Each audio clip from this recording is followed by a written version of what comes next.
Now, that joke, and several of the others I've told, the clarinet joke included, leverages a principle, and I've really only given you 2 or 3 things that are probably useful for notes. This is one of them. 2 words, comic drop. The comic drop is a point at which somebody's status changes. That sounds very boring and very unfunny. During an episode of Writing Excuses, I gave an example of comic drop when Jim Hines, author of the Goblin novels, Brandon and I were interviewing at a convention, Brandon was talking about, we were going to talk about humor because Jim Hines writes really good humor into his books. And Brandon introduced him and really talked him up and says, you know, the amazing Jim Hines. And I said, you know, men want to be him and women want to be with those men. And Jim gasped and we all laughed. And then Brandon said, wait, why was that funny? How did that work? You just made that up. Well, no, I didn't just make that up. It's an actually fairly common subversion. You know, men wants to be him and women wants to be with him. It's the sort of thing professional wrestlers say. You know, it's stupid smack talk.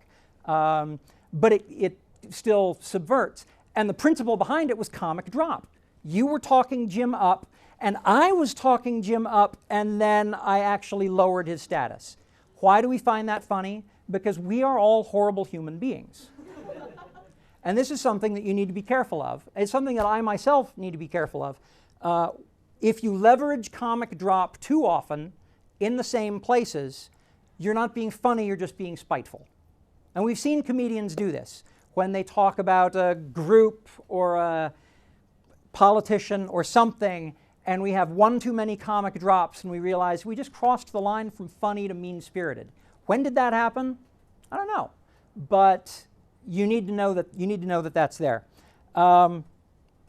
Great example of humor as a political indicator. Penn and Teller were doing a show back in 2008, and after the show, Penn, who is the one who talks, Teller, whose name would seem to indicate that he talks, doesn't. Penn Jillette said, after this show, I knew that Barack Obama was going to be the Democratic nominee for president. Because the joke that we almost cut from the show absolutely killed.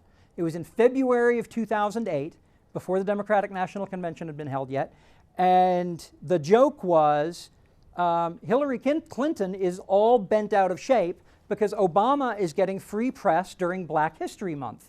She's really not angry at Obama, she's just upset that there isn't an angry white bitch month. Okay? And the audience went crazy. The audience, they cheered, the joke got a standing ovation, and Penn realized, oh, that thing that I was sort of thinking might be true totally touched a nerve out there with all those people. They responded to it so strongly that I now know which way the Democratic Party is going to vote. And he turned out to be right. Hilarious joke. Maybe a little ribald for this class, which is why I lowered my voice during the dirty part. Let me check my clock one more time. All right, we got about 9 minutes left on the lecture, and I'm making good time through my material. We've talked about comic drop. We've talked about subverting expectations. We've talked about having a checklist.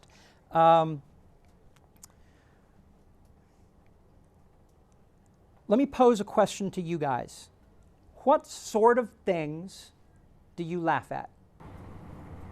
The pain of others. Slapstick. Okay, so no, let's show of hands. How many of you have laughed at slapstick before? Find slapstick funny. Okay, Three Stooges, funny or not funny? Sometimes. Okay, every time somebody gets, hit, whatever, every time that happens, we're experiencing a bit of comic drop. These guys' statuses are continually in flux. It's fascinating. It's fascinating to watch that happen. What other humor do you like? So we've identified slapstick. Kevin? Irony. Irony. I hear that word a lot. What do you mean by irony? It's basically where we have some expectation of something and then it turns out to be something other than what we'd expect. So the subverted expectation, only it's so strongly subverted that that we would call it ironic. Is that? You know what? I had to drop the word ironic out of my vocabulary because half the people in the world use it wrong, and I just decided if I don't use it at all, I don't have to worry about it. What else? Yes? Truth as humor.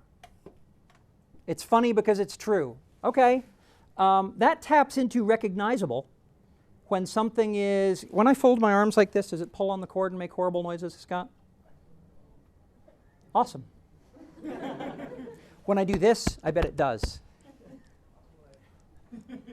Just wanted to leave a good impression for those of you watching out in Videoland. I was a former audio engineer. Was a former audio engineer, still am a former audio engineer, was actually an audio engineer. Comic drop. I lowered my own status. I'm here in front of you lecturing, and I blew the grammar. Absolutely blew it. Just awful grammar. Talk. Or bothered by it. I find hilarious. I'm an English major. Bothered by bad grammar? Yeah. Well, okay, interrupted defense mechanism. What is the most sacred, special, wonderful thing about the human animal? Okay, you probably have your own thoughts on this, but the right answer is communication. Of all the things of all the animal creatures out there, the vast majority of what we do can be imitated by them, including some tool making and a little bit of speech, but the level of communication that we have one with another. You know why we hate puns so much? You know why we laugh at puns so much? I mean, because you got to be in one camp or the other. Because it breaks the communication. When communication breaks down, wars start. Horrible things happen. Have you ever seen the Monty Python sketch with the Belgian dictionary? Okay. It's probably out there on YouTube on the Monty Python channel. Somebody has come up with a Belgian dictionary that is for Belgian travelers to England or something, and all of the phrases have been horribly mistranslated to get these poor Belgian people in trouble. The sketch is funny because we look at it, and as English speakers who travel abroad, we frequently find ourselves relying on phrase books. I say frequently. I'm pretending that it's still 1972. I was 4. I don't know how old you were. How old you weren't. We depend on phrase books, and the thought that something like that could be tainted and designed to get us into trouble is horrifying. And so you can either be angry or you can laugh. Any of you ever read any Shel Silverstein? Yes. Awesome. Love Shel Silverstein? Okay. Shel Silverstein got his start drawing dirty cartoons for Playboy magazine. True fact. I'm happy that he turned his life to good. While he was writing for Playboy, he wrote a series called Uncle Shelby's ABZ book that eventually made it into print and is the children's book that you really, really want to read as a grown-up. In this book, he subverts your expectations about the ABCs, and the whole book is designed to get children into trouble. It's like the Shel Silverstein version of the Monty Python sketch, complete with things like, let's see, P is for pony. P is for the pony that makes Daddy's car go. The pony lives under the hood and runs really fast. This is called horsepower. If you feed the pony some sugar, maybe Daddy will buy you a cowboy suit. Shel Silverstein.